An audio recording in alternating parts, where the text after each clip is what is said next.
AI agents are everywhere, automating tasks and making decisions at machine speed. But agents make mistakes. Just one rogue agent can do big damage before you even notice. Rubrik Agent Cloud is the only platform that helps you monitor agents, set guardrails, and rewind mistakes, so you can unleash agents, not risk. Accelerate your AI transformation at Rubrik.com. That's RUBRIK.com. New school year, new routines, and somehow your calendar is already full. When life gets hectic, Caulipower's got your back. We make the food you crave made better for you, like thin and crispy cauliflower crust pizzas, all-natural chicken tenders, and nostalgic pizza snacks. Ready in minutes and something the whole family can agree on. Caulipower is available in freezer aisles nationwide. Visit eatcaulipower.com to find a store near you. Listen up, Midwest. We're doing some live shows. Yes, we are. Oh, we're so excited. We're kicking off the fall tour with something a little different. On Wednesday, November 5th at Ice House in Minneapolis, we are hosting The Craft Night, an interactive watch-along. We'll be screening the acclaimed 1996 film The Craft while enjoying craft cocktails and beaded crafts. I'm finally going to teach you how to make beaded lizards. Hosted by us, the gals. I'm so excited about this. It's going to be so fun. It's a little departure from our usual live shows, but it's going to be an absolute blast. And this is a small show, so you're not going to want to sleep on this. We have limited seating in general, but we have limited VIP tickets that also get you upfront seating, a signed poster, and access to our little post-show Q&A moment. Love the Q&As. And then the next day, on Thursday, November 6th, we're heading down 35 to Kansas City, Missouri, to join our partners in crime, the guys from the Generation Y podcast, Justin and Aaron, for a live show at Screenland Armor. And those guys don't usually get to do comedy. No. They're so excited to laugh along with us. And all of you, I promise you they're actually funny. They're so fun. You're going to love them so much. You'll see them in a new light. You really will. Limited VIP tickets are available and include upfront seating, a signed poster, and access to our post-show mixer at the bar with Justin and Aaron from Gen Y. Yeah, that location is super cool. It has this really fun little attached bar. I think they've got like pinball machines and all this cool stuff. I'm super excited for that show. You'll definitely want to get VIP so that you can hang with us afterward. But wait, there's more, because on Friday, November 8th, we're headed to Des Moines, Iowa, and we're going to be at the Chandelier in Highland Park for, you guessed it, another live show. VIP for this show includes upfront seating, a signed poster, and exclusive access to a post-show after party just around the corner at The Fitz, Lucy and Corey's very own bar, named in her honor. Hell yeah, it's going to be so fun. I'm so excited. We're going to stay up late and play loud music. And there is one more thing. It doesn't end here, folks. Nope. On Sunday, November 9th, we're hosting the Meat Raffle, a boozy brunch hosted by us gals at the Alpine Tap, another Fitzwendell establishment, where we're going to be slinging drinks. We're going to be behind the bar. Pray for us. I know. We're also going to be selling raffle tickets for some super fun prizes, including some items from my own curiosity cabinet. Yes! I'm not that excited to part with them, but they're you're gonna be good. I'll see if I can scrounge up some meat for this meat raffle. Oh, we're gonna have meat. Yes! We'll get to the meat. We're also going to be hosting a pop-up market for local makers, so you just get a little taste of Des Moines while you're here. I'm so excited. It's so cute. Your ticket for this brunch includes a cocktail and a breakfast burrito from Lachelle's Fine Foods next door. Ever heard of it? In-person tickets for all of these events are on sale now, and I'm telling you right now, they're going to be going fast. These are smaller venues. We wanted to have an intimate experience with all of you, so seating is limited. Don't miss your chance to come see us. Grab your tickets at wienercrimepodcast.com. And if you can't make it in person, maybe you don't live in the Midwest, I feel sorry for you, but we will be live streaming our shows from Kansas City and Des Moines. So grab your live stream tickets at wienercrimepodcast.com. And if you're a member of Uncorked, you get $5 off your ticket. Yeah, we're going to send you a little discount code that's just for you. So if you want to get a little discount, join Uncorked today. Yeah, and hopefully we'll see you in either Minneapolis, Des Moines, or Kansas City. Let's do it! Yes. Gossip at the Corpse Cart contains graphic and explicit content that may not be suitable for some listeners. Listener discretion is advised.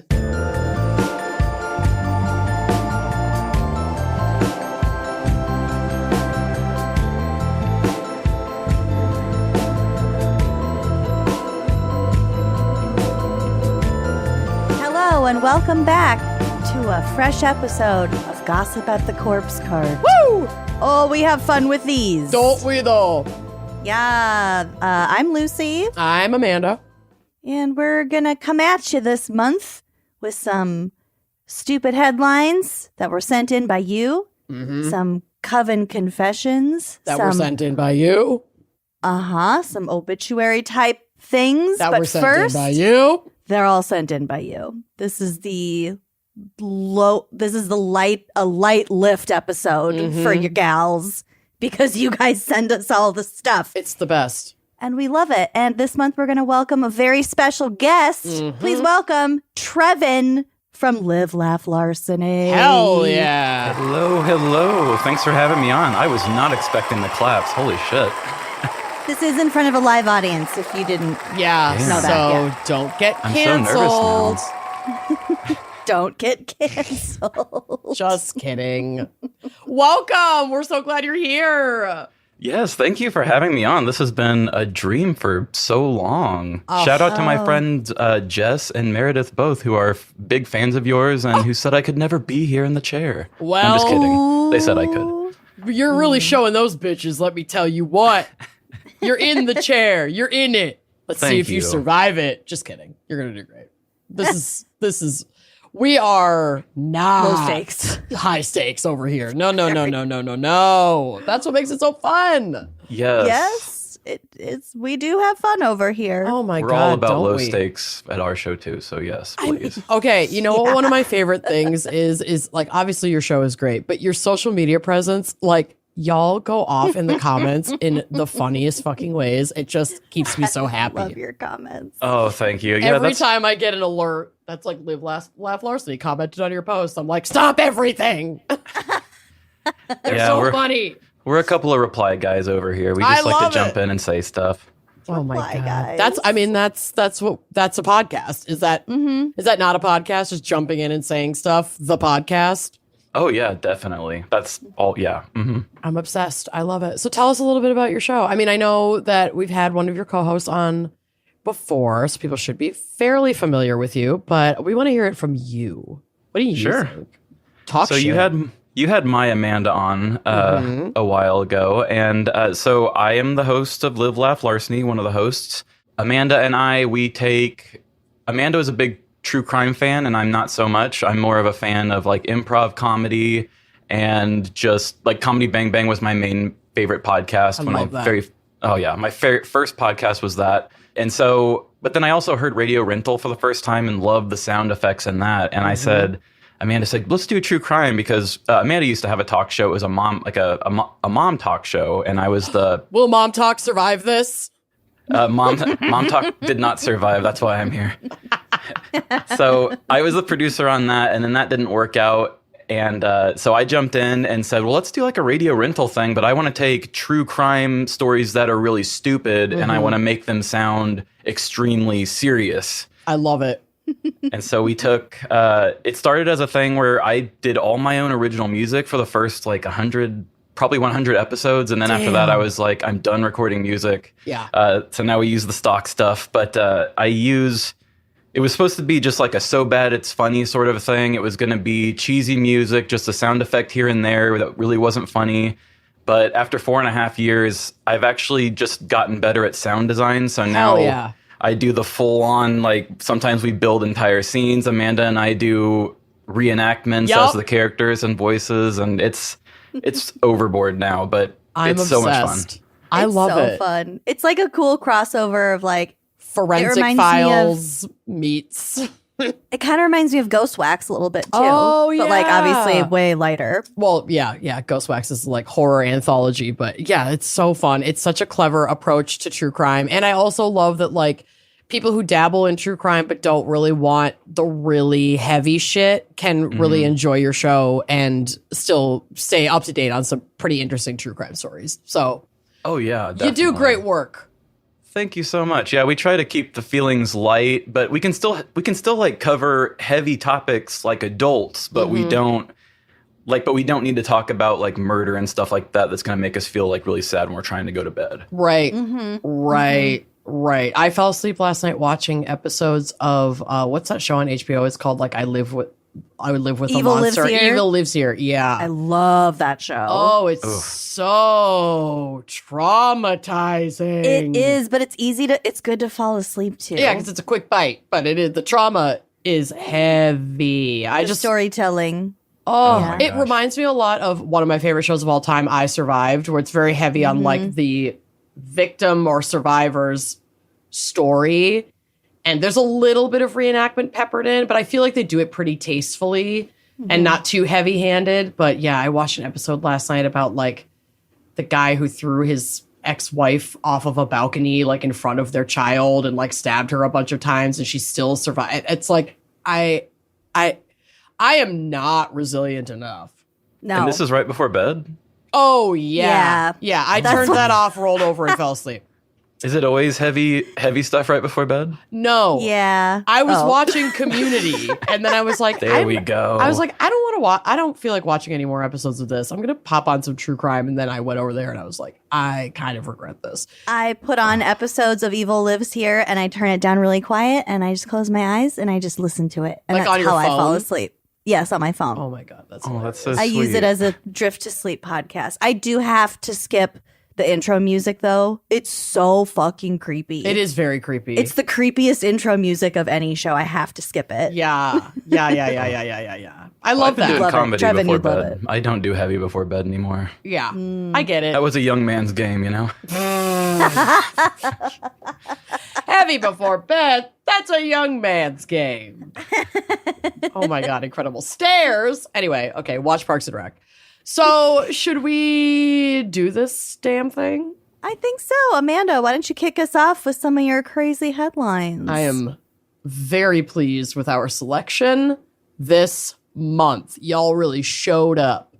It was actually really funny because I was like going through, I was keeping an eye on the email because it's our fucking job to do so. But I suddenly, like 2 days ago, got an influx of funny headline emails. And I was like, oh, something happened. Something happened. And it did, and we'll get to it. But first, I have one that I actually saved from, I think I couldn't fit it last month, so I had to put it in today. And I just want to start by saying that this person has my vote. This is from WTRF.com.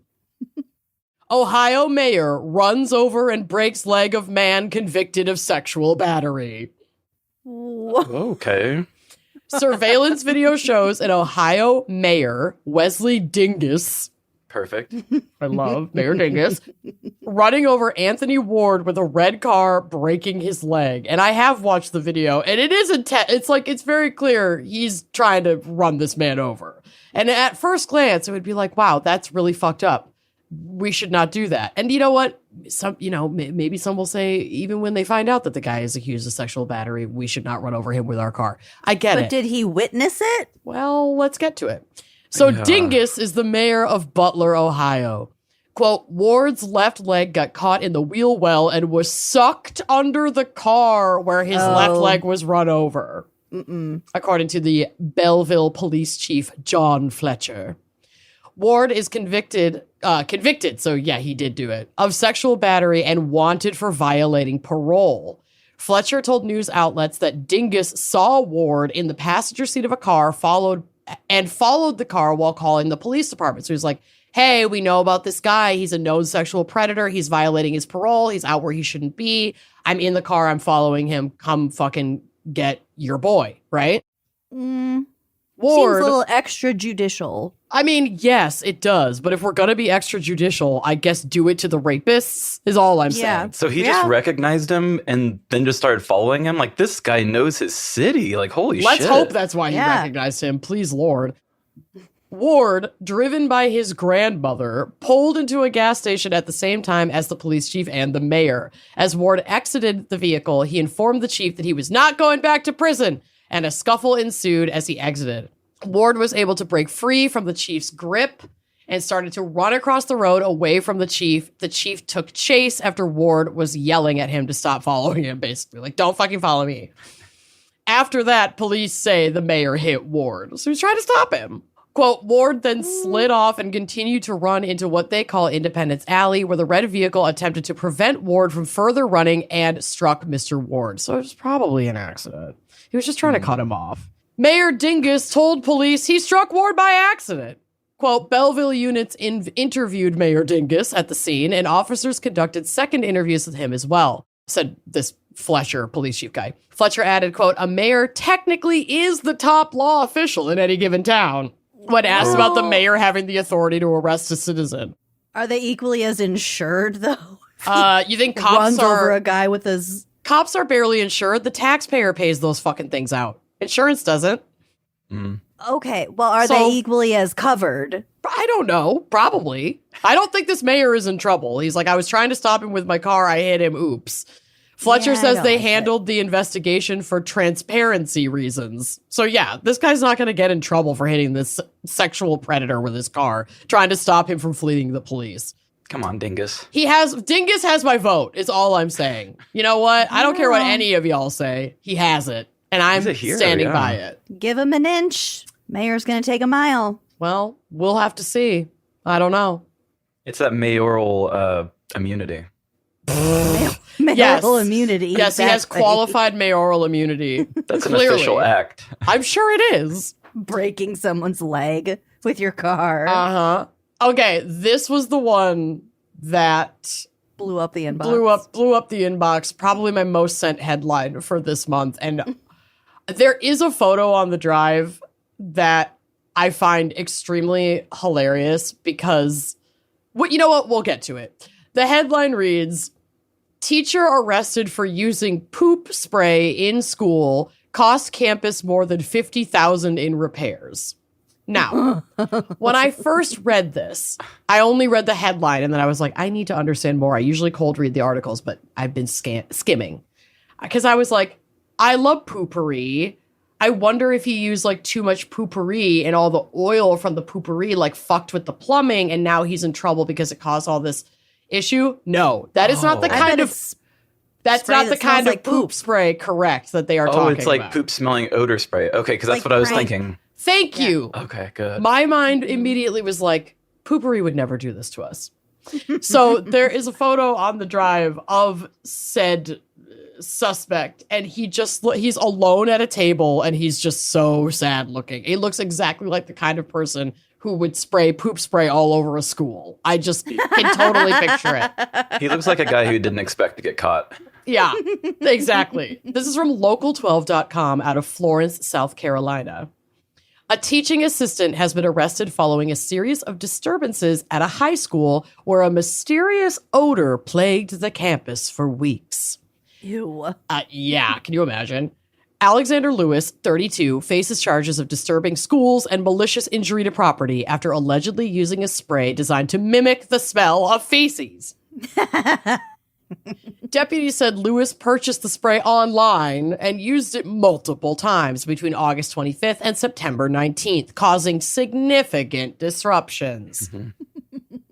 The odor reportedly triggered health issues among students and staff, including headaches, nausea, and dizziness, and resulted in nearly $55,000 in inspection and air conditioning repair costs for the district because they didn't think it was someone spraying shit smell. They thought like a bunch of stuff was wrong in the building.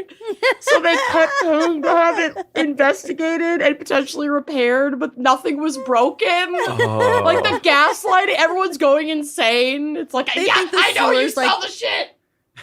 They're looking for an animal corpse somewhere. The sewer line broke. There's just gas rising. And that sewer work and like all that shit is It's expensive. crazy. Yeah. It's expensive.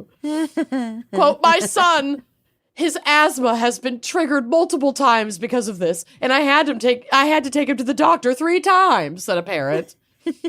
In August, the district assured parents via email that inspections of the school's gas lines, propane systems, and air quality revealed no dangers.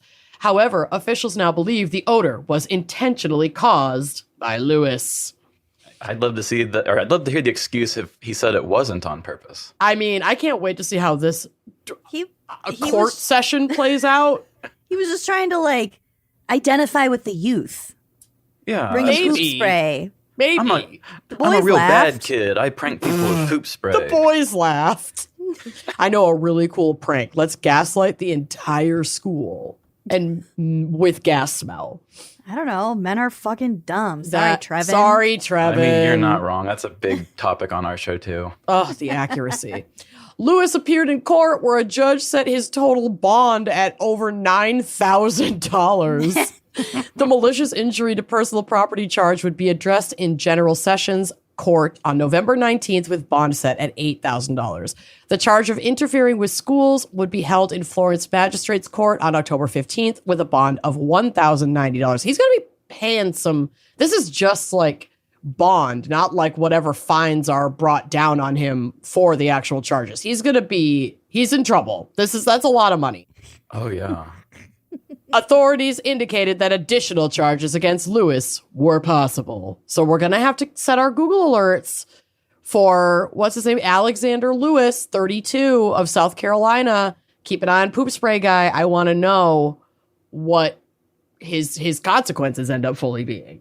Yeah, I'd like to hear if he maybe comes clean with a motive or something. And I want to know about the Motive. I am the very area, curious about or motive. the people, Yes. the community. Like, they should be raising a stink as well, right? I see what you did there. I agree. I am very curious about a motive from Mr. Alex. And yeah, I want like a full deep dive documentary on the Poop Spray Guy and like the impact to the community. I want like the parents and the students doing these like hard fucking talking head interviews. Inspectors. I want the inspectors. Couldn't find I want the anything cops. wrong. I want a courtroom drama over his. This is what I want. Somebody provide this for me, please. I'm putting that out of the world. Every interview would be hilarious. Yes, his prison interview. Him sitting at that table with just a piece of paper that you know is like his write-up. charges. Yeah. He's just sitting there like, this is so stupid. How did I get here? It reminds me of those memes of what's his face from the movie Her, where it's just like Joaquin Phoenix looking sad and like alone in like different places with just like his little belly. And I'm just like, honestly, am I chill with this guy terrorizing a school with shit smell? No. But that photo in particular feels both hilarious and also like deeply relatable. Just like sitting looking defeated. Okay. All right. So I've got a couple more for you. And obviously, you know I love a meat spill. And there are ample photos on the drive, but I had to get them as screenshots from the news clip that I watched of it. And the news clip is pretty incredible. It's not like the audio of it alone is not funny, but like watching it and watching them shovel the highway of this meat is so distressing. This is a new meat spill to me. I don't know this meat spill, and I'm big on meat spills. This is a brand new meat spill. Fresh This like meat spill. just recently happened. I think I got this email yesterday. I saw the headline and started blushing. That's what I'm saying. This is from Fox43.com. I-83 hot dog spill closes road in both directions in York County. Over 1,000 pounds of frozen hot dogs were scattered across the interstate, causing what drivers described as a bizarre and frustrating delay. This out of Shrewsbury, Pennsylvania, because of fucking course it is. All lanes on I-83 in the affected area between exit 4 and exit 8 appear to be open, according to the 511pa.com traffic cameras, but cleanup equipment and other vehicles are still active on the exit 8 ramp. Okay, that was the update as of August. A morning commute turned into an unexpected traffic jam Tuesday after a tractor trailer carrying more than 1,000 pounds of frozen hot dogs crashed on Interstate 83 in southern York County. The crash happened, this is rough. This is like peak rush hour. The crash happened shortly after 9 a.m. near Exit 4 and involved a tractor trailer and 2 other vehicles, according to the Shrewsbury Volunteer Fire Company. 4 people were transported to local hospitals with non-life-threatening injuries. Everyone's fine. Okay. Just a little shook up, I'm sure, but this is still funny. Everybody's cool. In addition to the injuries, the crash caused major traffic disruptions in both directions on I-83. According to PennDOT and 511 PA, both northbound lanes and the left southbound lane were shut down, with backup stretching between Exit 4 and Exit 8. Over 1,000 pounds of hot dogs were scattered across the interstate, causing what Frozen, too. Those are like projectiles. That could go right through your windshield. Yeah. Frozen dag? Kidding me? It's like a bullet. Oh, that would be so cool to see a frozen hot dog just sticking through a windshield. This is what we need for the next final destination. I don't need a logging truck. I want the frozen hot dog death. That's what I want. Give that Somebody to me. just has like 7 hot dogs sticking out of their face. It's just like a pinhead situation, but it's all fucking frozen hot dogs. Like we're speeding down I-83. Quote, we all came to a dead stop and I was wondering what was going on, said Jake Sitkoski of Shrewsbury.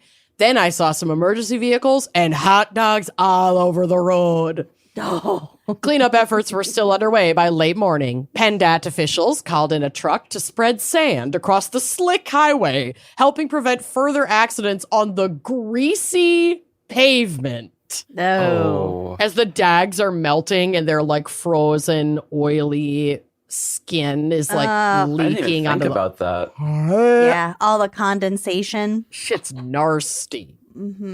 Quote, I had no other choice but to reverse with everybody else, Emily Randall said from Seven Valleys. Quote, I was sitting in traffic for a good 20 to 30 minutes before I finally made it to Shrewsbury. She's pissed. She's over it. Yeah. Randall, a hairstylist, of course, said that the delay caused her to cancel appointments. Quote, I had to cancel my first 2 appointments. So that was definitely very stressful for my day, Randall said. I love her. Preach. Others struggled. She has places to be. She has places to be. She answered those questions in traffic. Oh my God. There's a still photo in here that is foul. I'm uploading it right now. It's so gross. Okay. Knowing now that the dogs like leak grease. Oh, yuck. Others struggled to explain their situation to confused coworkers. People are like calling into work being like, yeah, I'm going to be late. And it's because there's 1,000 fucking million hot dogs on the road right now. Again with this excuse. Again. Didn't your hot dogs already die last month, Carl? It's my other hot dogs. Quote, the guys were calling me wondering where I was, and they didn't really believe it when I told them I stopped because of hot dogs on the interstate. My mom's hot dogs. My mom's hot dogs.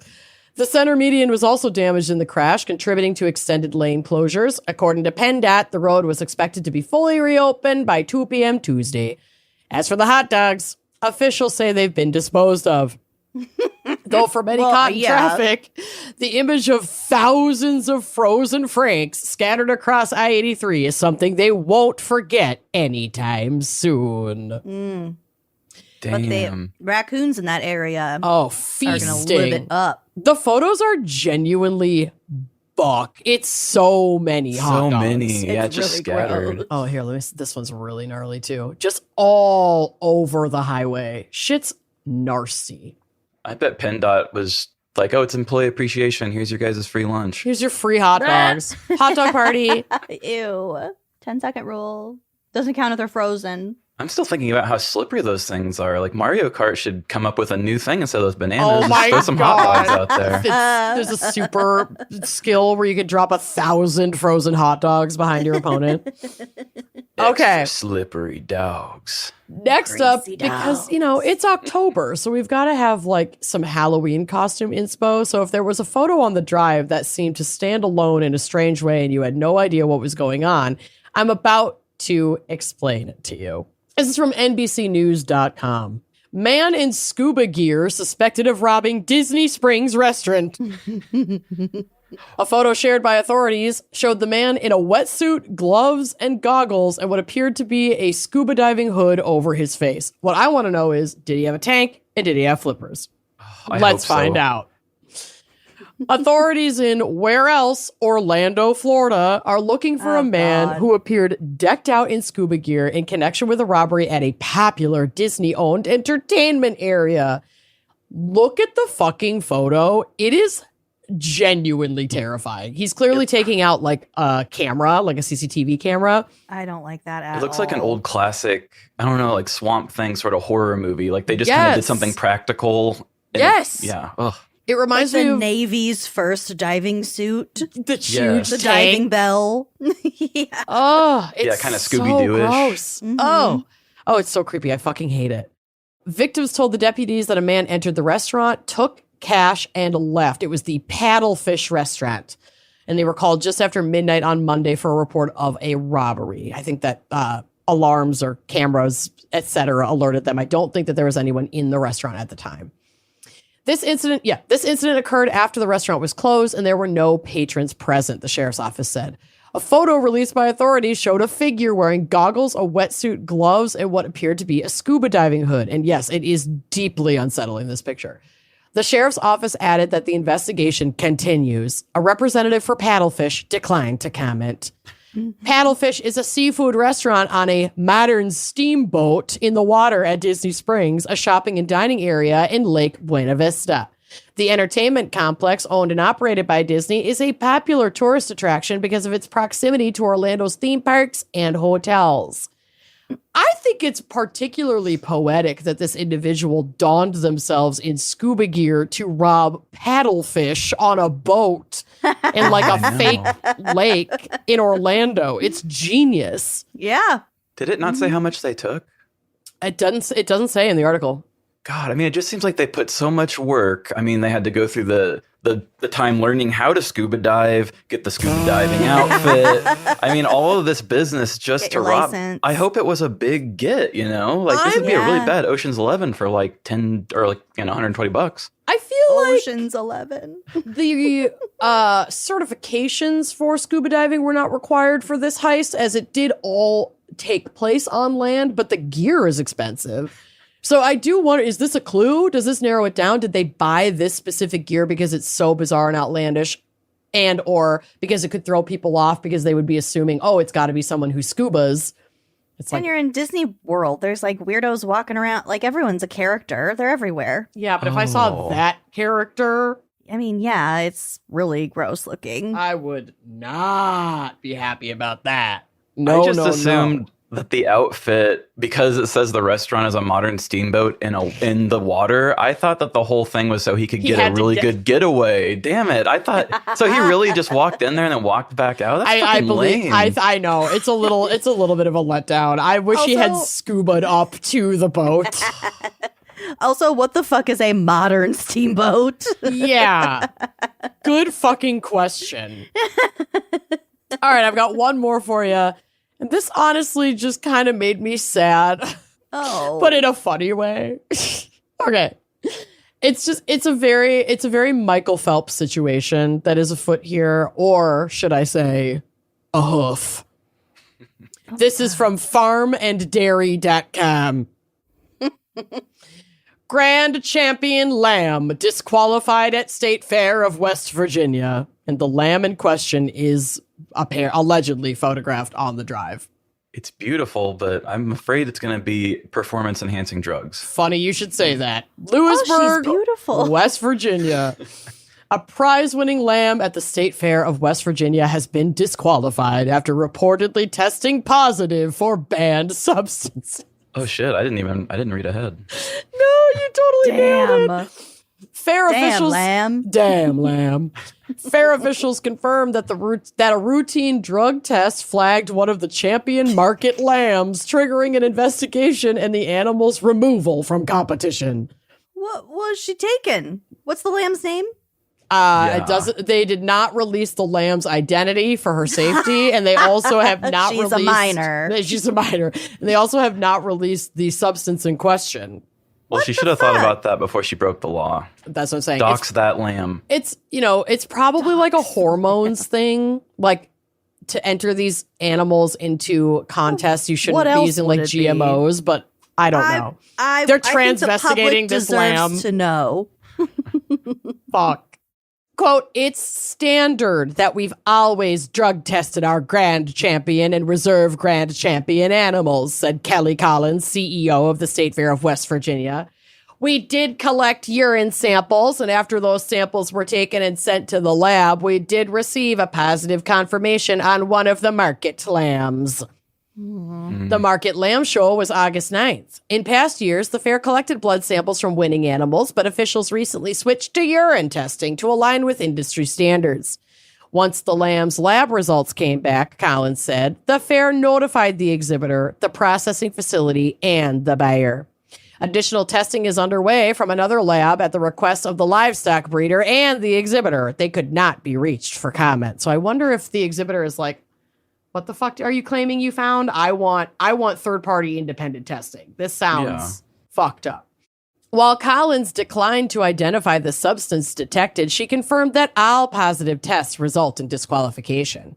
That means the exhibitor forfeits any ribbons, trophies, premiums, or sale prices connected to the animal.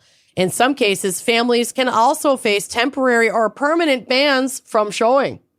Wow. Quote, any animal that is found with a positive test, they will not receive any of that, she said. That's a quote. She said with 3 snaps and a Z formation. Exactly. Any of that. Any of that. The testing process is standard at the fair and well known to exhibitors. Grand Champion and Reserve Grand Champion animals are immediately escorted to a holding pen or kept in the arena until samples can be collected. Can you imagine they're trying to catch piss in front of all the onlookers from these little fucking lambs? Mm-hmm. That's the real Market Lamb Show right there. Right? Watch these guys catch piss. Yeah, if you want to skip the actual lamb competition, you can pay like $10 to just come in at the end and watch everyone catch lamb piss. And you could win a giant banana with like a Rastafari hat. Oh God. Why are those everywhere? I don't know. Who invented that? I don't know. White people for sure. It's just gross. Those samples are sealed, stored securely, and shipped overnight to a lab. The fair's mission, Collins said, is to promote agriculture and develop the next generation of food producers. So officials take care to ensure market animals are safe for consumption. Hey, that's super fair. I do appreciate that. Quote, we don't want to do anything which jeopardizes the food chain, Collins said. And so that's really where the importance lies. At the same time, we're taking the necessary steps. Cases like this are rare, she added. In more than a decade of managing the fair, Collins said she could not recall another positive test. Quote, it's been a long time since we've had something come back like this, she said. I'm convinced it's weed. The lamb got high. Everybody's freaking out. The West Virginia Department of Agriculture, which checks animals as they arrive at the fairgrounds, said it had no involvement in the testing or disqualification. A department representative referred questions to the fair. Collins said she understands the disappointment some in the community may feel, but asked for patience as the investigation plays out. Quote, we are working through the process with all of the necessary parties, and hopefully we will have some more information to provide shortly. We want to, of course, promote agriculture and safety in agriculture, but we also want to protect the individuals that are involved and be fair across the board. And what are we doing for the lamb, though, to keep it like from repeating? It's she's been slaughtered. addiction. No, no. That lamb is veal, honey. She was sent to an inpatient facility Detox program. Yeah, she's going to do 28 days and really just get back on her feet, hopefully grow out of whatever this is. And I pray, will be back in the ring to compete again soon. Right. In her full and beautiful glory. I just hope she's not on the lamb. Oh, shit. She might be. I'm sorry. I was expecting somebody to drop it. I had We to got do it. fleeced. Oh my God. My laugh just scared my cat. Well, thank you to everyone who sent in headlines this month. And as always, if you stumble across something funny that you know I just have to see, head to our website, wineandcrimepodcast.com, and go to contact us. There's a little drop-down menu that has topics or subjects for your submission. For me, pick funny headlines. If you have a Coven confession, you can pick Coven confessions. If you have a corner, you can pick corner. It's very intuitive. Yes. That's nice. You shouldn't get lost. You should not. But if you do, phone a friend. I don't know what to tell you. All right. We are going to take a quick break to hear a word from our sponsors, unless, of course, you are a loving, generous member of Uncorked. Because at Wine and Crime Uncorked, for only $5 a month, you get these episodes ad-free, as well as additional ad-free bonus content. All of our episodes of Gossip with the Corpse Card are a little extended. You get a bonus Coven Confession. We also are offering ad-free video links to our subscribers. It's such a fun little place. We've got our monthly happy hours. It's just a blast over there. You've got an exclusive merch item that's really fun right now. It's really stinking cute. Very cute. A lot of good stuff. So come join us. Use this ad break to head over to our website, wineandcrimepodcast.com, and check out Uncorked and get signed up. All right. Yeah. We'll be right back. So I'm somebody who never really paid attention to creatine. I figured that was just like a gym bro thing, that it wasn't necessary for my daily lifestyle. But no, it actually is super helpful for all these other things in your life, because creatine isn't just for building muscle. It's become a daily essential for your strength, your focus, your recovery, aging. We can't avoid that. And your cognitive performance. What's not to love? And now Momentous is making your daily creatine routine even easier with new creatine chews. These bite-sized lemon lime chews make consistency effortless. So you just chew them and you go. They're tasty too. Each so chew, easy. So easy. Each chew delivers exactly 1 gram of CreaPure creatine monohydrate, the gold standard, single source from Germany and NSF certified for sport, which means it's independently tested for purity, safety, and label accuracy. This is trusted by Olympic athletes, pro sports teams, and elite military operators. Momentous spent years testing until they created the first chewable that actually meets the Momentous standard: uncompromising science, meticulous sourcing, and real transparency. There's no artificial sweeteners, no fillers, just science-backed, clinically proven performance in a portable, craveable, chewy format. So whether you're training, working, or traveling, this is performance without pause, made to support your body and your brain every single day. Unlike generic brands, Momentous does not follow trends. They perfect the fundamentals, and this is creatine done right. Also, just so you know, creatine is even more essential for women who naturally store about 70 to 80% less creatine than men, which means consistent supplementation can have an even greater impact on energy, recovery, and focus. Who doesn't need all of those things? Yeah, give me that energy, baby. Momentous doesn't follow trends. They perfect the fundamentals. This is chewable creatine done right. And right now, Momentous is offering our listeners up to 35% off your first order with promo code GALS. Go to livemomentous.com and use promo code GALS for up to 35% off your first order. That's livemomentous.com, promo code GALS. A quick message from today's sponsor, the ASPCA Pet Health Insurance Program. Life with a pet is full of surprises. A chewed up sock, finding ribbon in the litter box that isn't supposed to be there, a spur of the moment adventure, an unexpected vet bill. And that is why the ASPCA Pet Health Insurance is worth checking out. Their plans are flexible, they're easy to customize, and they help you stay prepared for whatever your dog or cat gets into. And the best part, there's a special perk for signing up. Oh, there is. When you enroll in an ASPCA pet health insurance plan, you could get a $25 Amazon gift card. It's a little treat for you while you're doing something great for your pet. I spent all morning this morning in bed with Ray, and I just thinking what a treat it was. And he was just purring away, rolling over on me, just snuggling. And I just realized how much I love him, and I really would do anything for him. The program offers customizable accident and illness plans, making it easier to get your pet the care that they may need. And if an emergency happens, that is the last thing you want to be thinking of, because big vet bills never show up when it's convenient. So to explore coverage, visit aspcapetinsurance.com/gals. That's aspcapetinsurance.com/gals. Eligibility restrictions apply. Visit aspcapetinsurance.com/Amazon terms for more info. This is a paid advertisement. Insurance is underwritten by either Independence American Insurance Company or United States Fire Insurance Company and produced by PTZ Insurance Agency Limited. The ASPCA is not an insurer and is not engaged in the business of insurance. Let's be real. Nobody wants to pay rent. No. It's It's expensive. It feels like you're throwing money away every month. It just doesn't feel great. But if you have to pay rent, Built makes it worth it. Built is revolutionizing how millions think about paying rent by rewarding their members with points and exclusive benefits around their neighborhood every single month. Yes, by paying rent through Built, you earn flexible points that can be redeemed toward hundreds of hotels and airlines, a future rent payment, your next Lyft ride, and more. But it doesn't stop there. Built is about making your entire neighborhood more rewarding. You can dine out at your favorite local restaurants and earn additional points, get VIP treatment at certain fitness studios, and enjoy exclusive experiences just for Built members every month.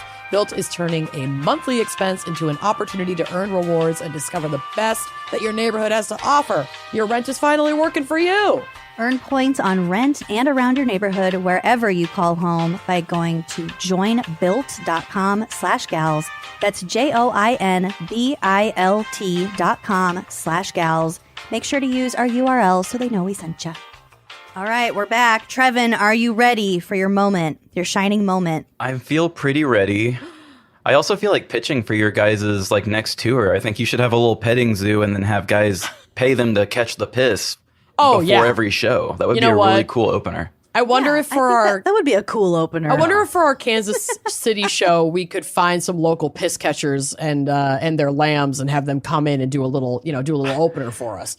You come to Kansas City, I'm related to piss catchers. Okay. They're here. We are coming to Kansas City. So we'll see you there. We are. Okay, we'll be there. We'll send you the I'll bring my deets, piss baby. catchers with me. Okay, we have secured our piss catchers for the Kansas City show. I really this morning was thinking I was going to have my own coven confession because I went to yoga today. This is not a flex. I do not work out that hard.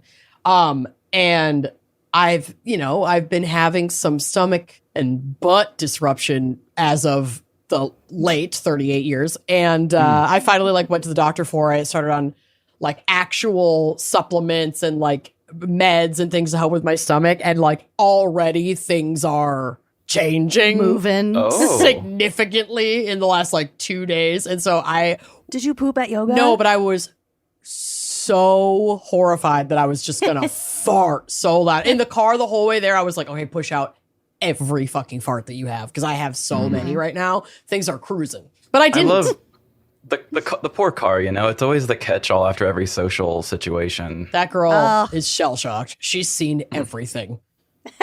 Everything. She's my closest confidant. I've crashed out in there so many times. I've slightly pissed myself. I've a little bit shit myself. I clean it. But that's good. Throw up. Oh, I vomited in there so many times. So many times. Anyway, yeah, you want to ride? Anyway. Don't bring a black light. Oh, God, do not. All right, take it away. Please know that, as I'm sure you know, because you have interacted with the show before, our producer pulls these, so we have no idea what they say. You have no idea what they say, but she is a terrifying sleuth. And so she tries to find confessions that are curated for the guest. So if you're feeling personally attacked or feeling like you have some sort of bizarre connection to what you are talking about, know that that is intentional and that she could easily work for the FBI. Oh my gosh. I need to meet this person who's been wearing my skin that I didn't know about. You do. Yeah. She's incredible. Shout out Andrea. Wow. God bless her. So yeah, bring it on. Tell us what is the worst thing our listeners have done. Well, our first one here is titled Moving to Missouri. Why? Just kidding. I wouldn't do it. As a Missourian. I'm actually looking on how to do the opposite of that, but all right. Did they call, I think we covered this in Missouri or whatever crimes, but I wasn't paying attention. Is it Missourian or Missourian? I believe it's Missourian. That's how I've always wanted to say it, but See, that feels wrong. But people in Missouri say Missouri a lot of the time, so it doesn't matter. Yeah, Missourian. we don't really we're not good speakers here. So I won't offend at our show. No, you will not. As long as you make sure You will. As long as you But make not for sure whether you're in the Missouri or Kansas side, that is the most annoying thing to Missouri We know people. we're doing Kansas City, Missouri. Okay, yeah. If you walk in there and say Kansas, the whole crowd will groan. We won't do it's that. Such a fucking. It's always played out, and I'm just like, guys, shut up. It's No, and call me a hater, but I like the Kansas City, Missouri barbecue better, so I won't forget, bitch. Yeah, like I'm Missouri side, sure, but it's just like I don't expect somebody from out of the town to know that and like talk to me properly. Like, I don't care. Yeah. Like you're my entertainment. Thank you for coming. Like jackasses. Like makes our city look bad. Yeah. I hope people get so mad at us and just treat us like shit. That would be hilarious. No way. All your listeners are very lovely. That is so true. Okay. Well, we'll see how lovely they are actually in these confessions. Yeah, good point. I was listening to an episode where you guys were talking about guinea pigs named Oreo, and it got me thinking of a significant trauma from my adolescence. When I was 10, my parents moved us from the beautiful East Coast to the safest city in the most progressive state in the country. Yep, you guessed it, St. Louis. Oh. My parents and I struck a deal with the move. If we move across the country, I'm finally allowed to get a guinea pig. Hell yeah, leverage that shit, girl. Let's They go. begrudgingly obliged. Not long after we settled in, I welcomed home Oreo. Another Just kidding. Oreo. Oh god, okay. His name was Chester. Oh, Which a great name. I have an uncle named Chester. Shout out. I think this is actually a pretty decent compromise from a parent's perspective because it's not like it's a super long commitment. It's like a couple of years of having a hamster. Right. It's okay. A guinea pig is not a hamster. Oh, right, a guinea pig. They do live longer. They're bigger. Yeah, they do. All right. I would actually never correct that. I don't know them that well. Now I have to introduce you to our 80-pound German Shepherd, Sierra. No. Uh-oh. God rest her soul, so watch your mouth. Oh. Sierra was also unimpressed with the move. She acted out a little bit, destroying things she never bothered with in Virginia, like shrubs and baby bunnies. Oh, no. Sierra. The second Sierra entered the scene, I knew where this was going, and I am scared. Yep. One day I was soaking in my tooth-enameled bathtub. It's a weird place for a sentence break because all I saw was soaking in my tooth. Yep. That's fair. Yeah. I didn't go into it We confident. get the joke, though. We get what they're saying. After a long, hard day of 5th grade in the land of Abercrombie and Fitch, when I suddenly heard, "Where's Sierra?" and lots of shuffling and heavy steps downstairs to the basement where Chester resided. Uh-oh. This was followed by gasps, quiet, and rushed talking. The parents going, oh my god, what the fuck do we do? What the fuck do we do? What the fuck? As We a need to kid, get the you can kids out of the house.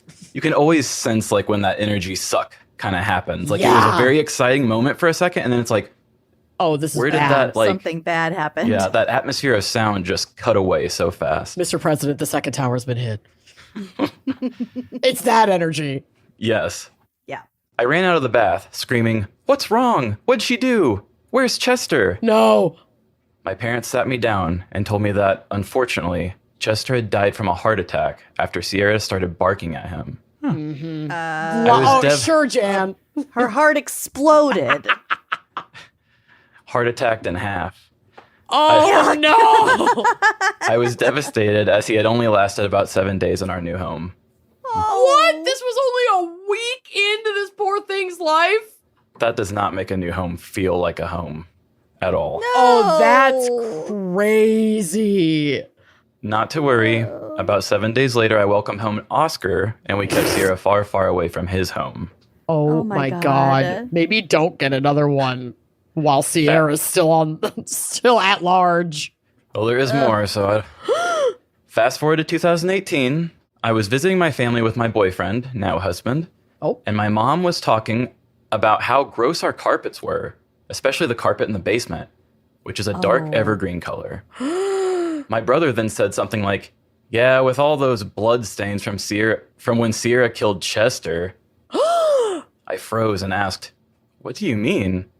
My dad replied, "Oh, she mauled that thing to pieces." Oh my god, she'd believed the heart attack story all this time. So I was right. Poor Oh, so that must have been a thing. closed casket then. Oh god. The rest of my family and my boyfriend, now husband, burst out laughing as I sat there completely appalled hearing this new information. Oh. I protested, But you said she died from a heart attack from her barking. You lied. Yeah. Well, They only Yeah, laughed. honey, we did. we did. They only laughed harder. Oh, this is cruel. I guess it was silly of me to believe that, especially when I never heard a peep out over that night. From then on, I couldn't go down in the basement without trying to find exactly what bloodstains they were talking about. And that's Which bloodstains they're it's like, well, it's the ones that were always there, but like, did it mix? Right. Are these my new? God. Is this Chester? And that's the story of how my parents kept the fact that my dog tore my guinea pig to shreds a secret for over a decade. Oh my God, this poor girl. You know what? Parents have to lie a little bit sometimes. This was you finding out that you couldn't tell that to a 10-year-old. right, the dog really was couldn't. not sent to a farm. Ugh. She Yeah, I died. just assumed that, she saw the body or something and buried it in a, shoebox or something. And Yeah, I feel like this actually could have been a lot more traumatic if she had seen it. Can you imagine? Well, That'd be yeah. so bad. That'd be so bad. But I mean that's pretty fucking gnarly, dude. It's pretty. That is so yeah. gnarly.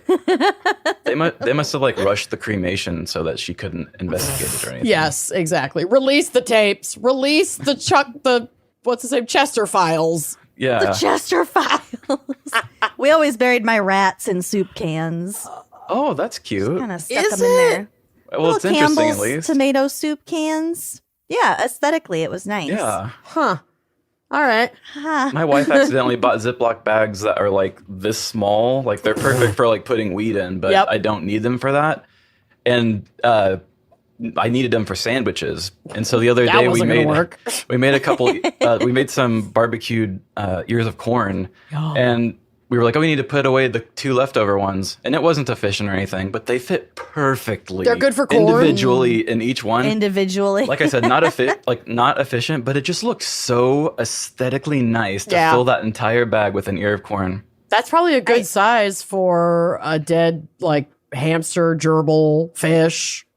I'm a big fan of that size myself. I do. too, I like that because size too. It's a good size. A little yeah. bit of Like, crackers or a small snack. toothpicks. Oh yeah. What are they? Rocks, What are the things for your ears? Q-tips. Q-tips, yes. seashells. Oh, it's a good size. Yeah, And it's a good also size. great size for weed. Yes. Oh yeah, goes without saying. I'm glad we're all on the same page about this. So for our next one, and is this coming out in the beginning of October? I think end of October. Oh, it's end of October. Okay. Yeah. I wasn't sure if I'm talking about Halloween in past tense or okay. The 27th. Yeah, so Halloween will just be days away, but Yes. won't have happened yet. Okay, cool. Then I'll keep talking about it like it's coming up. Okay. Okay, so the next one is called "'Twas the Day After Halloween." Ooh. I am a teacher, which I think wasn't. Oh no, the other one was in 5th grade, not a teacher. I am a teacher, and I was homesick from work because I had a burst ovarian cyst the night before a Halloween party. That fucking sucks. Been there. So I was feeling awful, but that did not stop my teenage daughter from asking me to come pick her up. It never does. Kids never. You take a cannot damn stop break. your teenage daughter, I'll tell you what. She had gone after school to take pictures of the golf team for the yearbook, and she was at one of the nicest golf courses in town. She didn't know exactly when she would be finished, so she asked if I could come and wait for her and her friend to be finished, so I could drop them off at their after-school volunteer shift at the animal shelter. Okay. So it's like, come sit in the fucking parking lot and wait for me to be done, and then take me to this other place while your poor mother is in fucking agony. Got it. Yeah, no thanks. Maybe as a teenager doing it for a friend, like getting out of the house, but no. Right. Leave Not your mother this- alone. Yeah, We mom. definitely probably did stuff like that, though. I'm sure we did. Yeah. Pick me up. I don't want to wait. I wasn't happy about it, but I went because I didn't have to get out of the car. Compromise, I guess. Yeah, fair. Good mom. Everything was okay until I had been in the parking lot for about 15 minutes. All of a sudden, I had a horrifically bad urge to poop. Yep. Uh-oh. You know how sometimes you can ignore that feeling and it will go away for a bit? Yup. Well, Not one of those not when, times. not when you already have diarrhea from a burst ovarian cyst. Yeah. Yeah. The menstrual shits are cuckoo bananas. It's a Yeah, wild that's- time. That's something I learned after dating women. I didn't know that was a thing. You poor people. I know. It sucks. You'd never last. Oh, I never would claim to. No. Trust me. Smart. I can't even last in the world without a vagina, so. Fair. Yeah. So there I am in my car, using Lamaze breathing, trying to convince myself that I don't really have to poop. I've been here. I don't feel like I can get out of the car and go into the country club because of the way I am dressed. Oh my God. So I held on until it was an emergency. I knew the girls would be finished really soon, so I had to do something. I had a huge Sonic cup with a lid. So I climbed on my back seat and took an enormous liquid crap into the cup. Oh, girl. Oh my God. Oh my God. There Just were- go in the country club. They've got a lobby. Go in the country club. And if anyone tries to stop you for dress code, just tell them I'm about to shit my pants and run. Yeah, there were Shame out the window, but like enough shame not to poop in the cup. there were no trash cans in the parking lot. I also had to wipe my ass with Windex wipes. At least you had, I mean, ouch, but at least you had something, anything. Yeah, it's like when I I finished, need to restock my emergency glove compartment napkins, like immediately after hearing this. Oh my God. when I finished, I realized that my whole car smelled like diarrhea. So I stashed the cup and wipes under a bush, climbed back in the car, turned on the AC full blast, and opened all the windows. I put the rest of the Windex wipes in front of the vents to disperse the smell. Smart. About 2 minutes later, the girls were headed toward the car. I tried to remain calm as they got in the back seat. My daughter said, quote, "It is really weird that at this nice country club there is trash in the bushes." It was all I could do not to die of laughter or embarrassment. It was definitely not my finest hour. I told her this story when I picked her up from volunteering, and she loved it way too much. Oh my God. She brings it up all the time, anytime she thinks I might need to be brought down a peg or two. Oh, what a relationship with your kid. Don't tell your teenage daughter that. Oh, Just, give her the most, like, devastating ammo to fucking hurt you with. That's that's brave. the bad thing about it. Like, you want to tell somebody about it right away, but it's just like you almost want to keep it in, but really nobody in your immediate circle should have that fuel. Oh, no, I would spill the beans. I would spill the cup immediately. I wouldn't tell anyone for a little while, at least till I showered. There needs to be distance between the event and being able to laugh. Not for me. I'd be FaceTiming you. I'd be sending voice messages to the group chat on the way home. Yeah. You will not You believe wouldn't what I have just resorted did. to the cup. No, at I all. would have gone into the country club. I don't care what I look like. I'm not shitting in a cup in my car. It's not happening. No. The ingenuity of the Windex wipes on the vents. I'm really impressed. And the Forensic girls didn't ingenuity. notice. Yeah. Yeah, I was really thinking it was going to be a quote of like, God, for a nice country club, this place smells I was like like, shit. Yeah, that's what I It was was like expecting. poop spray. Oh, God. Who sprayed poop spray around here? smells like smells like Mr. Anderson in here.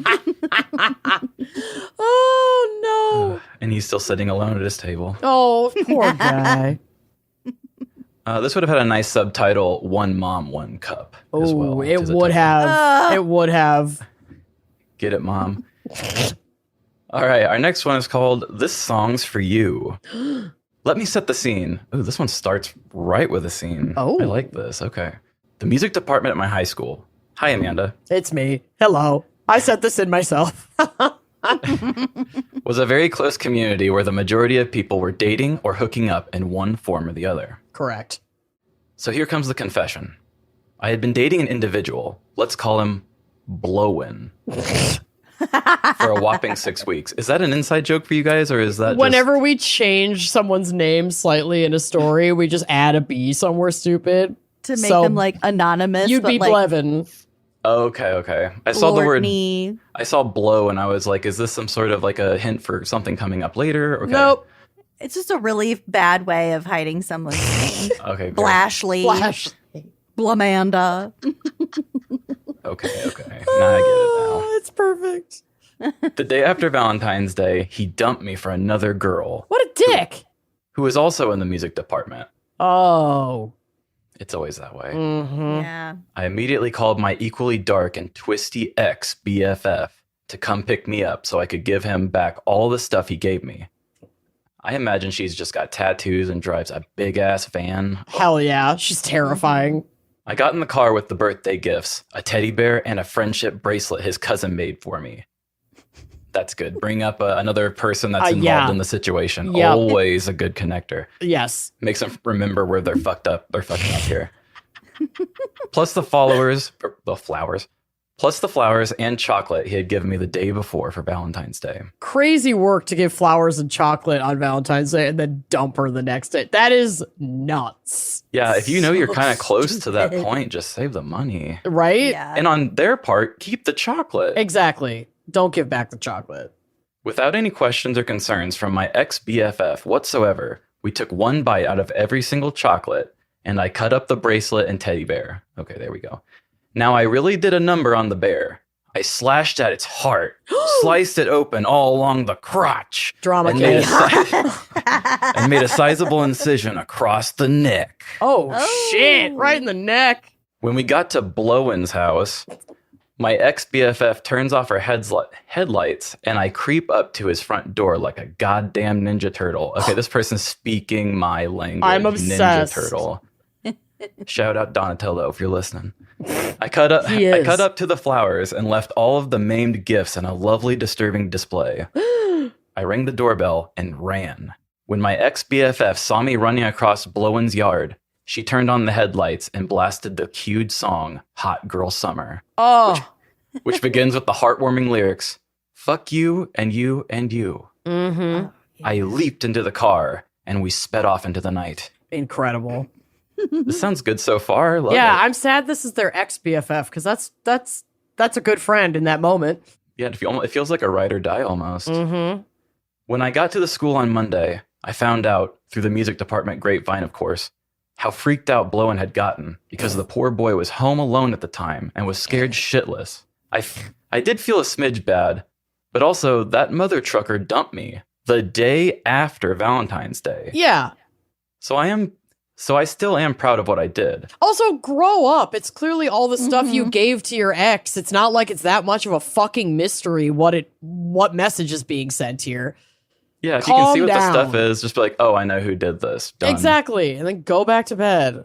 Get Maybe over he is yourself. afraid she's going to come whip his ass or something. I don't These know. music department pussies can't take a prank. Yeah. Maybe he's afraid of the friend.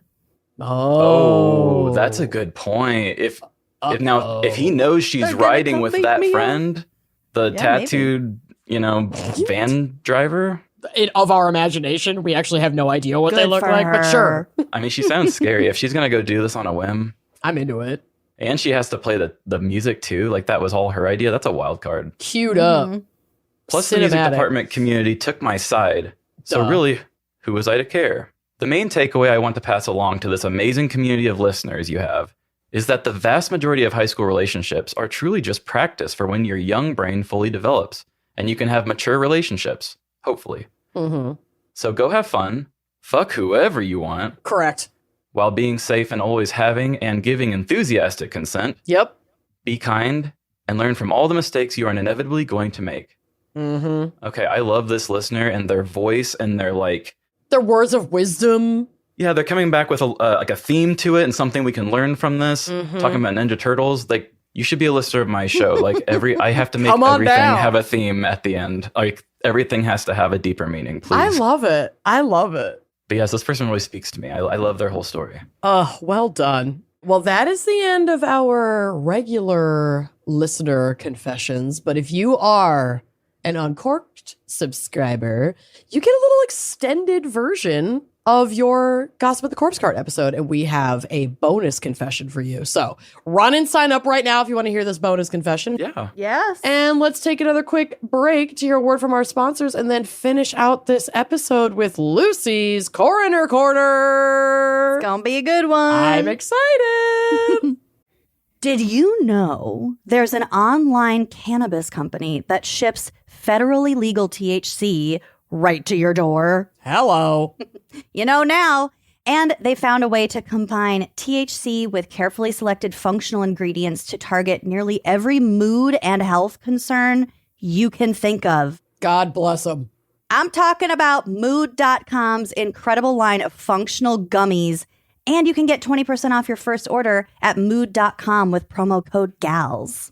Y'all, we're done with one-size-fits-all supplements that only get you high. There's so much more to THC products than just, that feeling, right? Mood's functional gummies are optimized to kick in as little as 15 minutes and take you to the mood you're looking for. So whether that's Mind Magic gummies for deep work and creativity, you gotta lock in and get that project done, reach for the Mind Magic.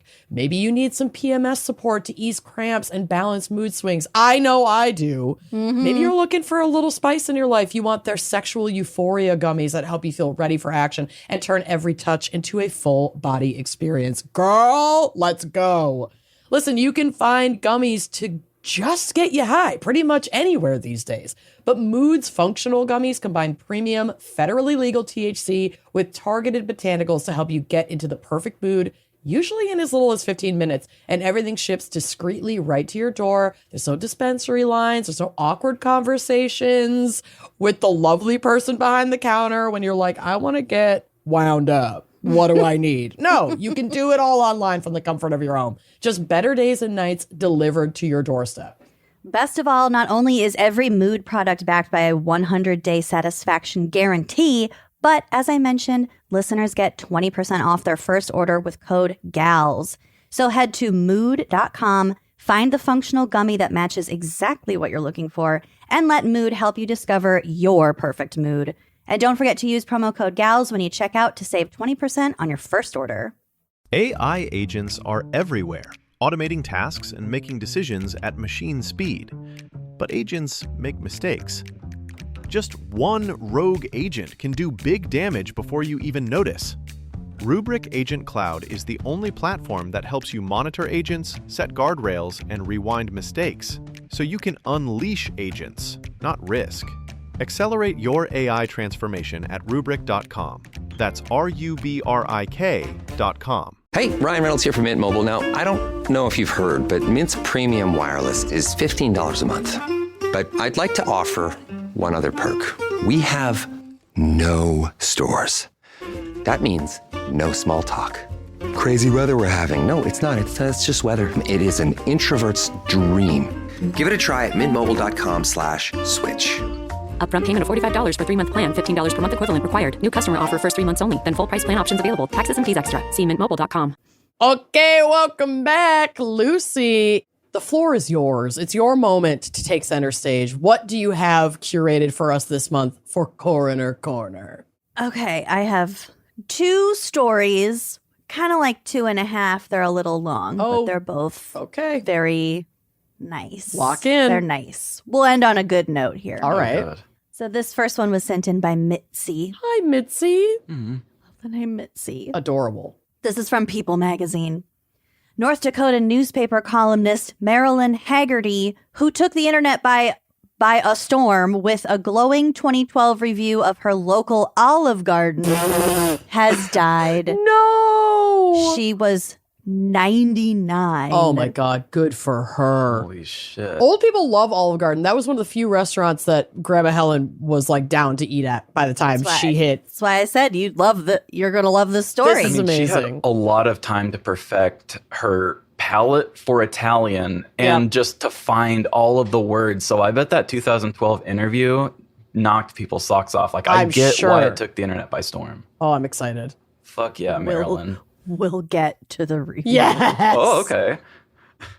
Her daughter, Gail Haggerty, said that the journalist died on Tuesday, September 16th from complications related to a stroke. Oh, sweet girl. Haggerty is survived by her daughter, Gail, son, James, Bob Haggerty, and 8 grandchildren. Wow. Her late husband, Jack Haggerty, died in 1997, and her daughter, Carol K. Haggerty Werner, died in 2011. Wow. She's been through it. Carol. Born in Pierre, South Dakota. It's Pierre. They pronounce it Pierre. It's very frustrating. Oh. Pierre, South Dakota. The capital, yep. Haggerty quickly entered the journalism world, writing city briefs for the Pierre Capital Journal as a teenager, according to her obituary on legacy.com. Wow. She used her journalism degree from the University of South Dakota to work at Aberdeen American News and KFYR Radio in North Dakota, then taking some time off to raise her children. Good for her. Haggerty worked for the Grand Forks Herald for nearly 70 years. Holy shit. Whoa, yeah. She covered local eateries in her restaurant column, Eat Beat. Love that name. Okay. The Eat Beat, and wrote about lifestyle news until 2024, which, by the way, she was 98 years old when she stopped writing her lifestyle and food column. I love that one of her last gifts to the world was an Olive Garden review. She's in a... Well, that's from 2012. Oh, it's quite old. Wow. Well, that she's was an her icon. greatest hit. Yeah. Damn. Her last article, in fact, published on October 26, 2024, described the, quote, delightful autumn in Grand Forks. Cute. From University of North Dakota's upcoming hockey game to speculation about when to expect the season's first snowfall. Wow. But her neighborhood culinary prowess reached a global scale with a review shared on March 7th, 2012. Buckle up. I'm so excited. And this escalates so quickly, you're not ready. I don't even know what direction I'm going yet. Up. I don't know where baby. I'm going, but I'm gay. All I know is my stomach's in knots. Yep. From all that chicken Alfredo. Yum. So many If I was breadsticks. at Olive Garden, for sure, my stomach would be hurting the next day. My friend has a recipe for like the Olive Garden salad where the dressing like requires mayonnaise, and every time I eat at her house, I'm like, we need Olive Garden salad, and she's like, don't worry, I'm making it. It's so fucking good. It's such a child's name for it. I want It's like Olive a Garden mayo salad. vinaigrette. I know, it's so fucking good, dude. Okay, in the review, Haggerty reported... I don't even know that I want to give this away. I'm not going to read that part yet. Oh. Okay, so her interview, the article skyrocketed, making national news and inviting online trolls to comment on her work. The late Anthony Bourdain publicly came to Haggerty's defense as soon as one day after her viral story was published, posting, quote, very much enjoying watching internet sensation Marilyn Haggerty triumph over the snarkologists, myself included. Oh my God. What a shout out. Yeah. He tweeted it with her article. Oh. He later wrote that, quote, Marilyn Haggerty's years of reviews represented a history of dining that too few of us from the coasts have seen. Oh. Bourdain ended up publishing a book in 2013 of columns by Haggerty called whoa. Grand Forks, A History of American Dining in 100 Reviews. Holy shit. Yeah, she got her He own also book. wrote, published by Anthony Bourdain, and he wrote the foreword for the book, which was under his publishing imprint, Echo. Oh my God. In the book's introduction, Bourdain praised Haggerty for her, quote, flinty, dry, very sharp sense of humor, adding that she misses nothing, and he, quote, would not want to play poker with her for money. She'd fucking kick ass. Yeah. Quote, this is a straightforward account of what people have been eating and still are eating in much of America. As related by a kind, good-hearted reporter looking to pass along as much useful information as she can while hurting no one, he continued, adding, this book kills snark dead. Oh. Damn, silence the haters. Oh, seriously. What an ally. Go off, Bourdain. Haggerty continued her chain restaurant review fame, writing straightforward reviews of Ruby Tuesday, Buffalo Wild Wings, and follow-up visits to Olive Garden. Oh my God, I love this. She also judged a Top Chef challenge during the series' 10th season, which aired in December 2012. What a life, this woman. And she was awarded the Al Newharth Award for Excellence in the Media in 2012. Oh my God. Jesus. I love her. There were a lot of really, really sweet articles about her. There was another article that I cited, but I just pulled a couple quotes from it. So this was a quote from her about when her article first went viral. She said, quote, I do not get it. I mean, I'm sitting here minding my own business yesterday morning, trying to get my Friday column finished off so I could go play bridge. And all of a sudden, all hell breaks loose. Got to bring up that you're inconvenienced, and you got to make sure bridge gets in there somewhere. Yes. Exactly. Freaking And press then- knocking down my door. I'm trying to go play bridge. Mike Jacobs, publisher of the Grand Forks Herald, says, quote, She writes 5 columns a week, and they're all this very direct, no-nonsense approach to what's going on. She has her detractors, but she's very popular. She's a real asset to the Herald. Oh my God, they're standing by her. Oh, yeah. And then I'd be a finally... reader. Yeah, she's their crown jewel for sure. Finally, a spokesperson for the Olive Garden said, quote, "We're just excited for the Grand Forks community." We're just happy to be mentioned. Okay, so I want to read you the Olive Garden review now. Before I start, please go into my folder and take a look at this woman. I really want you to have a visual in your mind. Okay. There's 2 photos of her. One, she's inspecting a potato chip. Oh my God.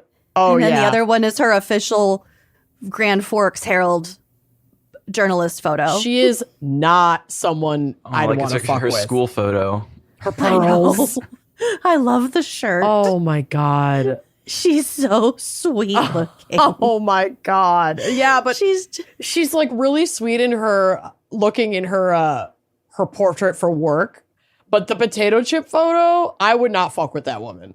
No. She looks serious. She's taking this very seriously.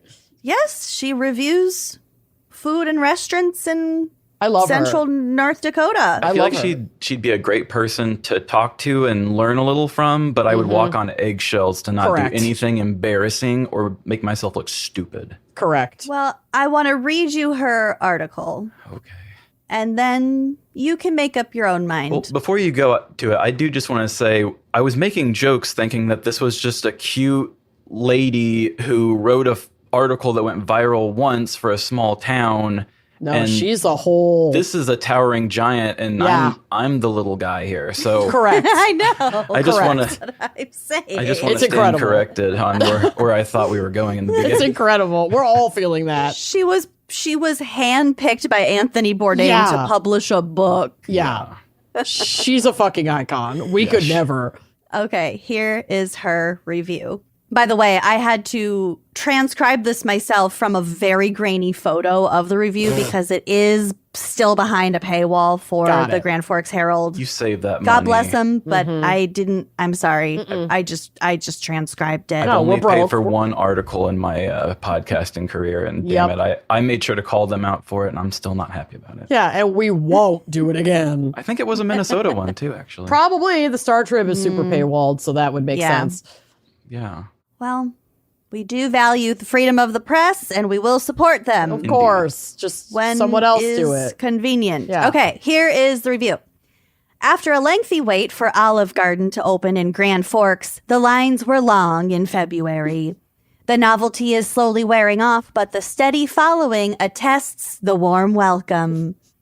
My first visit to Olive Garden was during mid-afternoon, so I could be sure to get in. After a late breakfast, I figured a late lunch would be fashionable. The place is impressive. It's fashioned in Tuscan farmhouse style with a welcoming entryway. There is seating for those who are waiting. My booth was near the kitchen, and I watched the waiters in white shirts, ties, black trousers, and aprons adorned with gold-colored towels. They were busy at midday, punching in orders and carrying out bread and pasta. It had been a few years since I ate at the older Olive Garden in Fargo, so I studied the 2 manageable menus offering appetizers, soups and salads, grilled sandwiches, pizza, classic dishes, chicken and seafood, and filled pastas. The best section of the menu is the filled pastas section. I thought you were just going to say the best sex. And just stop there talking also about the Olive Garden. Best sex with in my life. filled pasta. Yes. Of course, with filled pasta. It can fill pasta can fill my pasta, you know. That's what I'm saying. Fill my cannoli. Yum.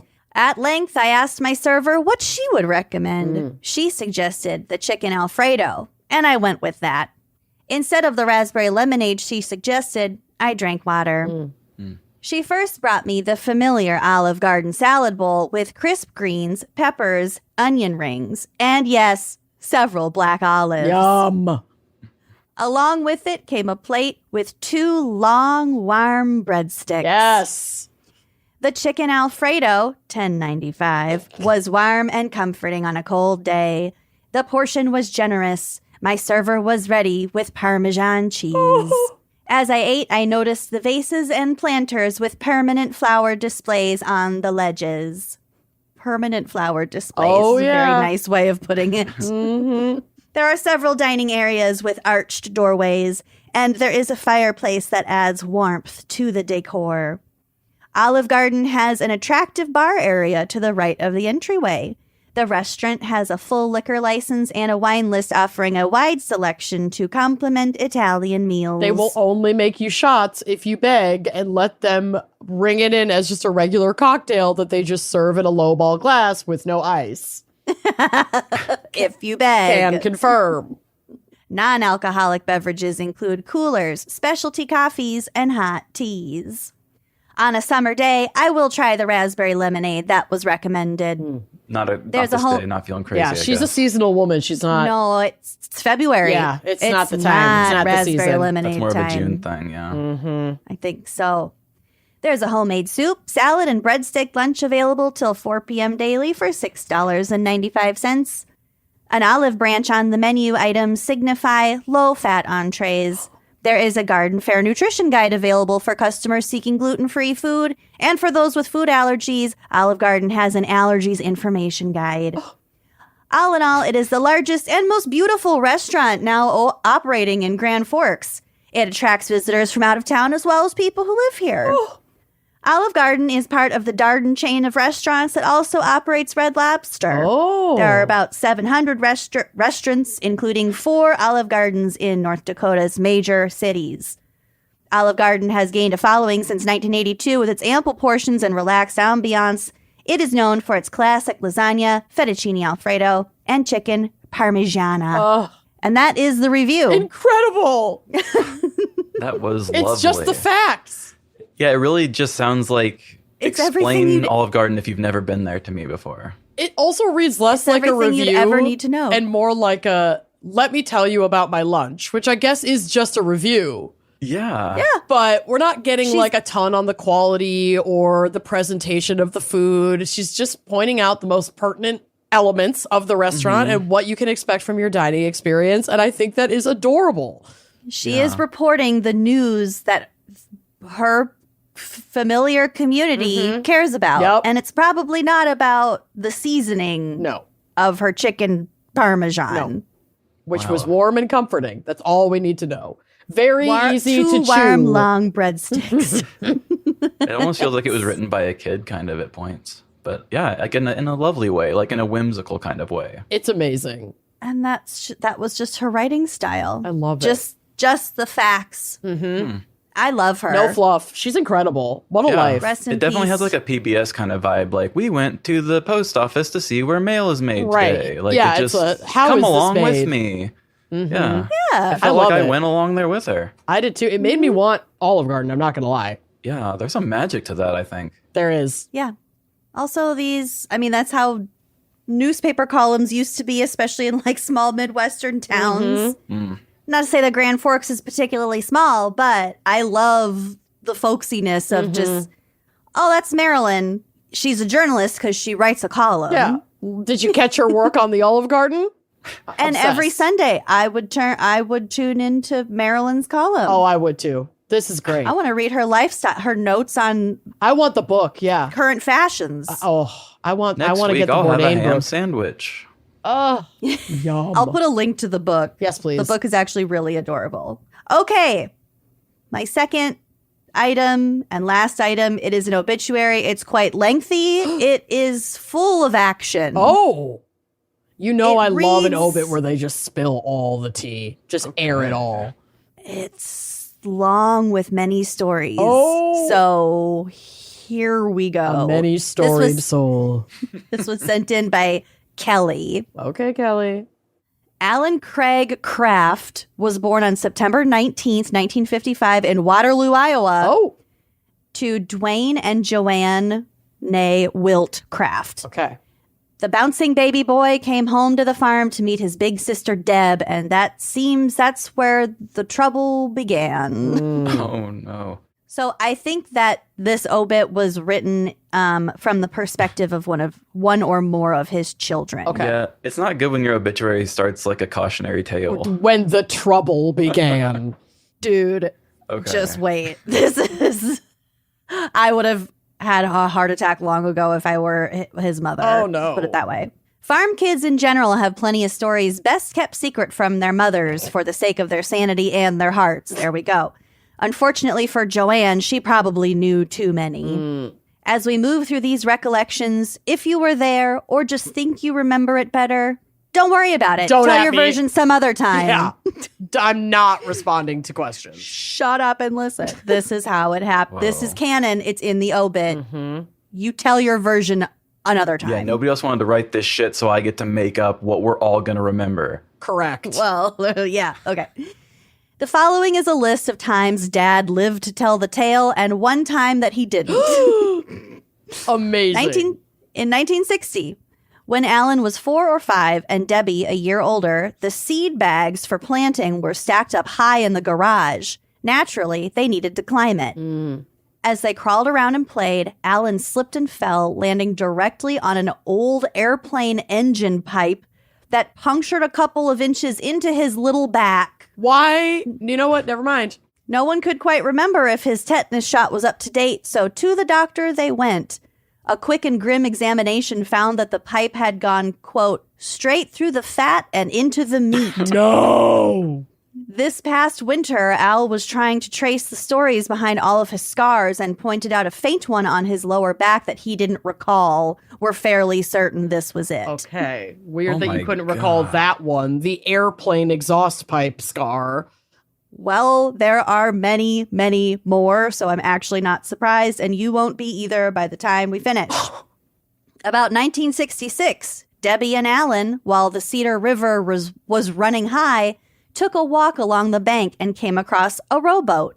Looking around, not seeing anybody, and not recognizing the boat, they decided to take it out onto the river. Great idea. An unrecalled and indeterminate time into the voyage, the passengers realized there were no oars on the boat. In the quick current, they drifted a good distance downstream before eventually managing to steer back to shore, pull the boat out, abandon the craft, and walk themselves home. Oh my God. Wonder whose boat it was and if they ever found it again. Oh, they stole a boat. Okay, got it. And then abandoned it. I have to say Yep. one thing about this person's writing. Like, it's not great. It definitely comes off like that Midwestern, like, I'm being a smartass while talking, and they don't realize that it's not going to play well as written as you think it does said out loud. But I will say, though, that he just, I mean, not a poetic person. I'm just assuming it's a man, but not a poetic person. But he, like, just drops this bomb here. Oh, yeah. He was trying to trace the stories behind all of his scars. Jesus Christ. That is a pretty I love poetic it. line. That is poet out of all this. All this, I get, love it. It's trace the irreverent. stories behind all of his scars. It's a Midwestern, just the facts. I'm into it. Lay it on me. Little cheeky. Yeah. All right. It was around this age that much of Debbie and Alan's free time started to get slightly more complicated. That's about when their little sister Angie got into the action, tagging along with the big kids. We figured the adventures slowed down with little Angie at their side, but maybe the three of them just got sneakier about it. Oh, God. Or better at keeping things quiet. In 1968, around the age of 13, Alan was running the field cultivator near his home as a storm rolled in.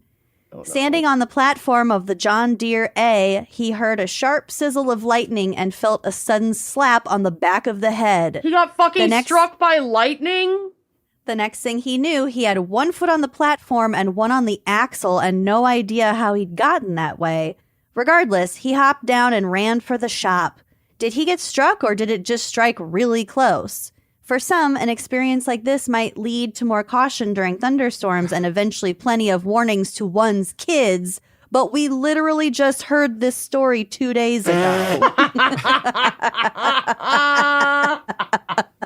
That's fucking incredible. And that's not because that's how he died, right? No, there's more. There's way more. Yeah, I don't think we're This even man close. lives a Oh, yeah, full duh, this life. is 1968. Okay.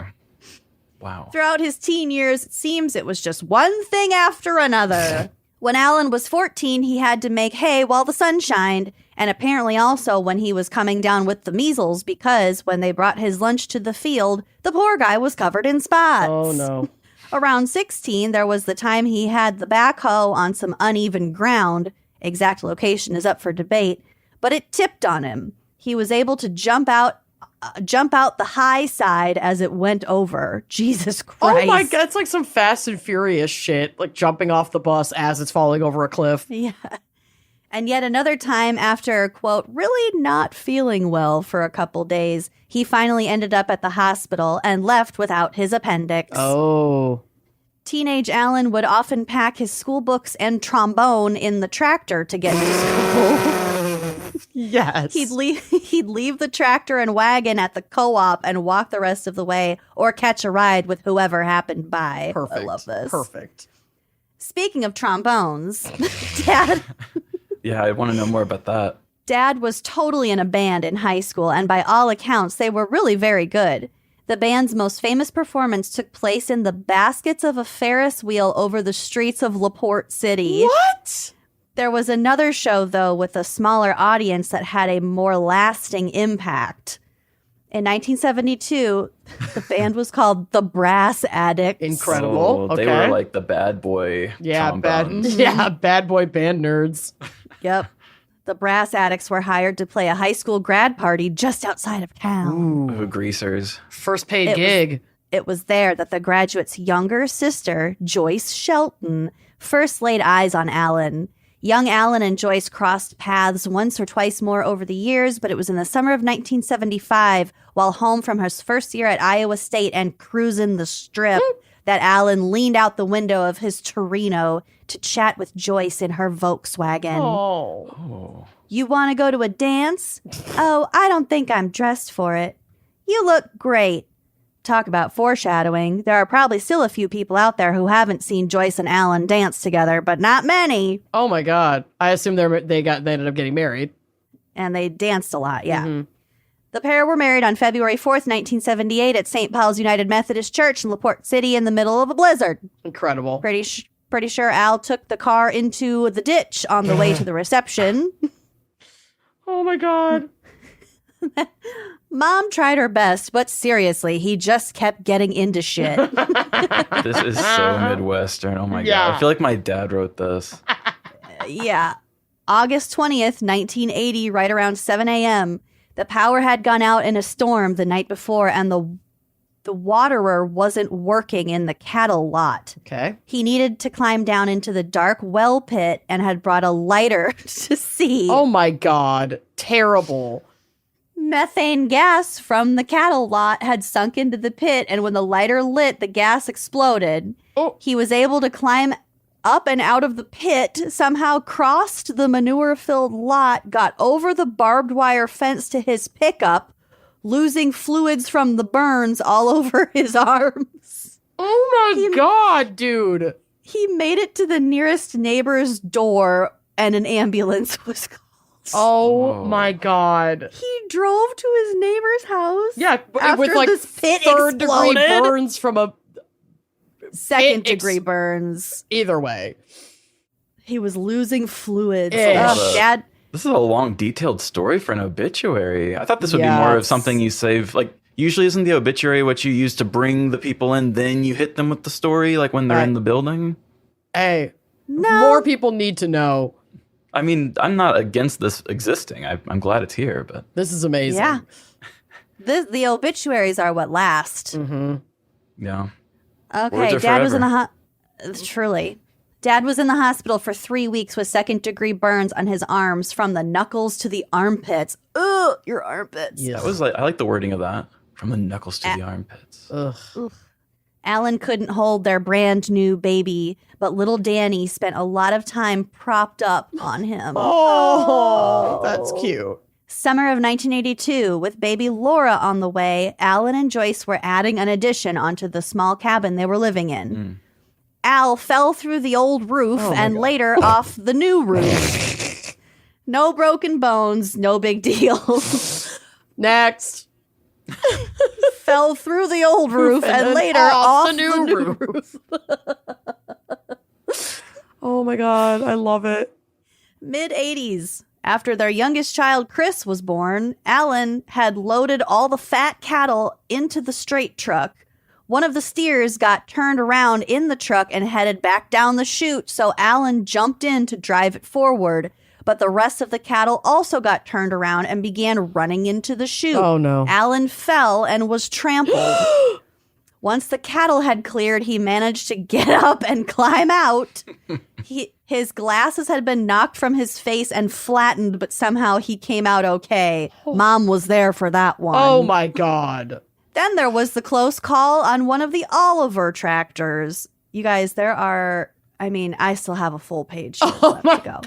I thought you were going to say one of the Olive Gardens. Yeah, I was excited about a crossover. I wish. Close call at the Olive Garden. Alan in the seat, Danny perched on the platform beside. As the tractor was running, a hydraulic hose burst and flames shot out from beneath the seat. Alan launched himself over the fender, hit the ground running, and yanked Danny off the platform in one quick motion. Damn. Over fast and nobody hurt. That's an Oliver for you. Check, check, check. Oh my gosh. Has it time to throw a little jab at the brand? Nothing runs like an Oliver. Nothing runs like an Oliver. We're not a John Deere family. We're Oliver here. No, they like the danger. Well, not since he fell off that John Deere A back in the 65. Oh, yeah. Oh, Dig yep. at the competitor. All My right. God, so Midwestern.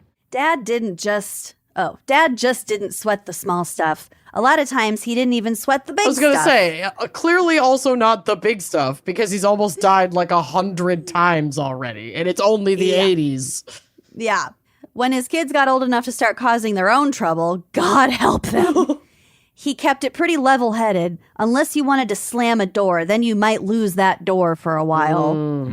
Dads dad hate a got slammed door. My dad did that too. He took the doors off the hinge and put it in the garage. My family, my parents were never that handy, so they weren't going to take doors off. But nobody liked a slam door moment. They would do that, or if you left your lights on for too long when you weren't in the room, he would just go flip the breaker on your bedroom and be like, well, you'll get power back to that room like tomorrow or whenever I feel like it. What, are we air like conditioning that. the outside? Yeah. What, were you born in a barn? But he trusted us to get out of our own scrapes, and when we couldn't, he'd grab the chain and pull us out of the ditch. Aw. He was a strong and creative thinker. He was gentle and playful. He was doing air karate moves in the kitchen once with Dan and managed to break his toe. He loved music. He taught his kids to love music, albeit not necessarily the same music.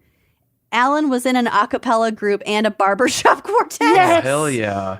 You might have gotten a singing Valentine from him. Oh.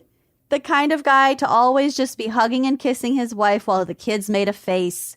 He'd spin the cereal bowls onto the breakfast table before breakfast. He'd make the sugar bowl talk. Oh. He'd play the same 3-note tune on the piano over and over as we'd get out of bed at 6 a.m. before school. Oh, and God. he'd sing, "There she is, Miss America," as his daughter walked into the kitchen half awake. Wanting to fucking murder him. I can picture it so clearly. Just really a lot of big energy in the mornings. Yeah. Oh, that's incredible. Oh, I'm like crying. That's There so good. she Yes. is. I can kind of be that way in the mornings 6 in too. the morning. You can? No, I can't. Yeah, I don't know what it is about my ADHD, but I can just like get up and I'm just like, oh, I just felt like it's like noontime in my brain and I'm ready to go. Oh, you're sick. You're sick. I crash after a bit, but yeah, I feel good for a bit at the first. All right, we're almost done, you guys, and I don't think you're ready for a twist at the end either. Oh, no. It gets twisty. Dad's first concert was 3 Dog Night. His mom called him buddy and fella. He had a firm handshake and gave a really warm hug. He'd do the Tim Allen grunt thing from Home Improvement, like still 30 years later. Such a dad. He got into wine and making his own. Pastor Al's cranberry wine was a favorite, and if you kept a bottle on the shelf for too long, he'd remind you that, quote, you might want to get that one drank. They don't keep. Alan went back to school at the University of Dubuque in 2008, completing his Bachelor of Arts degree at the University of Dubuque in 2012. He went on to obtain a Master of Divinity through the University of Dubuque Theological Seminary in 2014. God. He was ordained in 2016. Hell yeah. He was Pastor Al in Colesburg, Lamont, Aurora, Eldora, and back home in LaPorte City in 2020, retiring in 2024. And that was all so wonderful, and we are all so proud of him. He grew in faith and fellowship and community, but to his kids, he wasn't a pastor. He was just dad. Funny, flawed, dependable. I mean, I'd probably switch to Jesus too after surviving death that many fucking times. I'd be like, I should probably devote my life to He was the such Lord. a fucking stinker, and the fact that he became a pastor fucking kills me. I think love that's it. So funny. I did not love expect it. that at all. No, that was the twist. I love Pastor Al. He seemed like he was just going to be like kind of just a Midwestern guy who gets hurt a lot, but's like full of shit and tells a lot of stories. Right. But now he's a guy who took his stories to the on the road for Jesus, I guess. Sure did. Yeah. He was a kind and loving man with a gentle heart. He was held in the highest regard by his family, friends, church members, and professionals. Above all, he loved and cherished his family, especially his adoring wife, Joyce. God bless that woman. Sweet. I know. Joyce has also been fucking through it. It's Joyce's time to rest. Mm-hmm. It's over, honey. May Joyce get the sleep she has so deserves. so long deserved. Gall. Okay, so that's Al, Pastor Alan Kraft. Al, what a life. Two pretty incredible lives that we got to experience today. Yeah. What a gift. Very dense and full of things. Ugh. Lots going on, but I felt like good about it. There was no one getting sucked into pipes today. Yeah, thank God. There was the only fluids were from his burn, and he's fine. Well, now he's dead, but it wasn't the burn that did him in. Yeah. Do we He know was what did fine him for in? like another Or was this old age? No, I think he was just old. It said he died. Because it says in one story of when he didn't, so I thought we'd get a good death story, but I guess not. Oh, well, I mean, the last paragraph starts with Alan died in the afternoon of Friday, August 8th, 2025, and then lists all of the wonderful people that he survived by. Okay. All right. Yeah, so. I love it. R.I.P. Alan. Or Pastor Al. And Marilyn. And Marilyn. It's funny we had that story earlier about the guinea pig named Chester. Oh, God. And then I brought up my Uncle Chester. This story made me think of my Uncle Chester a lot because he's close with my dad and they tell these Midwestern or countryman stories all the time. But he's an that accident. Time we almost died stories that are like very specific between farm brothers. Yeah. And you're always like kind of questioning like how much of that actually happened. Yeah, that's exactly the relationship. But he's an accident prone guy. And I mean, he's in his like 60s somewhere now, but about 15 years ago, he was getting a like double wide house delivered onto his property. And I don't know what happened, but somehow they were doing something and he was under it. And the house like shifted off of the platforms it was on or whatever. And Honey, no. it landed The house fell on on him. like one of the like bottom wheel things or something landed on his actual forearm. And he had to sit there for a long time with his entire house on his arm. And we were all like not sure what happened because he was just up the road from us. We heard the police and everything.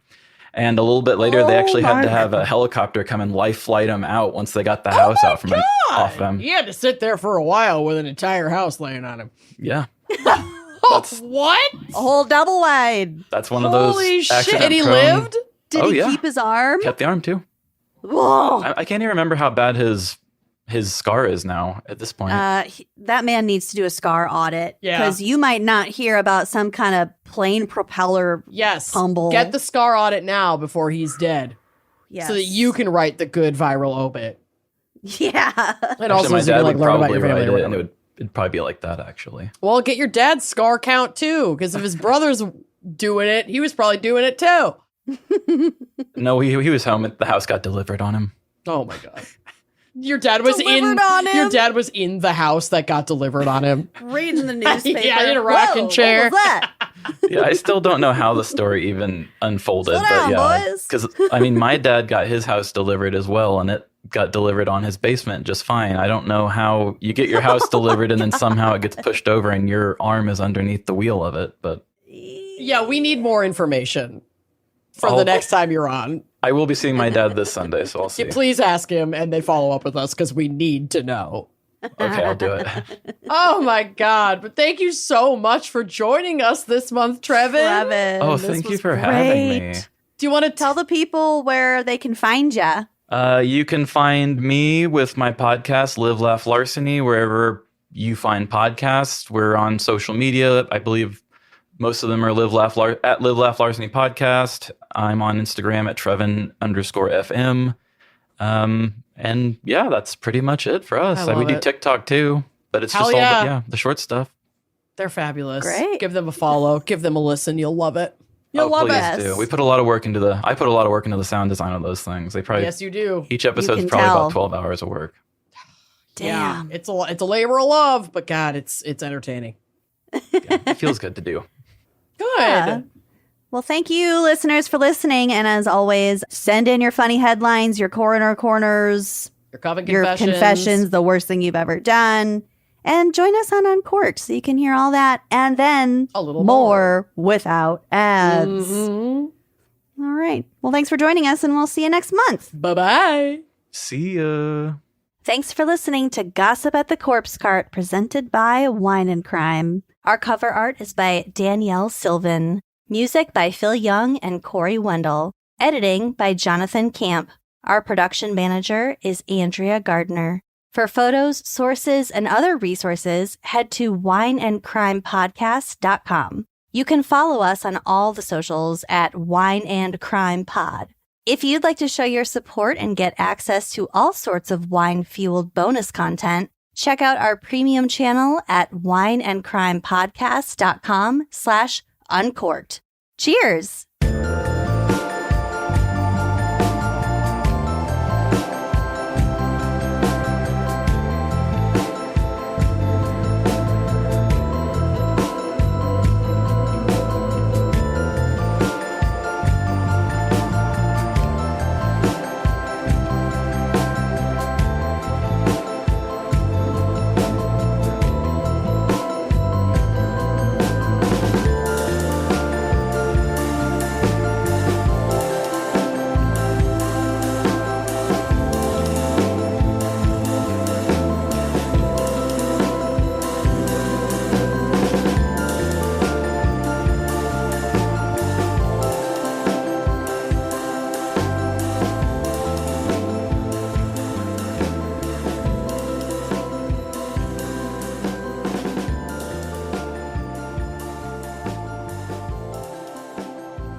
AI agents are everywhere, automating tasks and making decisions at machine speed.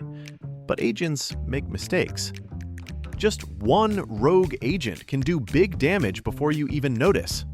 Rubrik Agent Cloud is the only platform that helps you monitor agents, set guardrails, and rewind mistakes, so you can unleash agents, not risk. Accelerate your AI transformation at Rubrik.com. That's RUBRIK.com.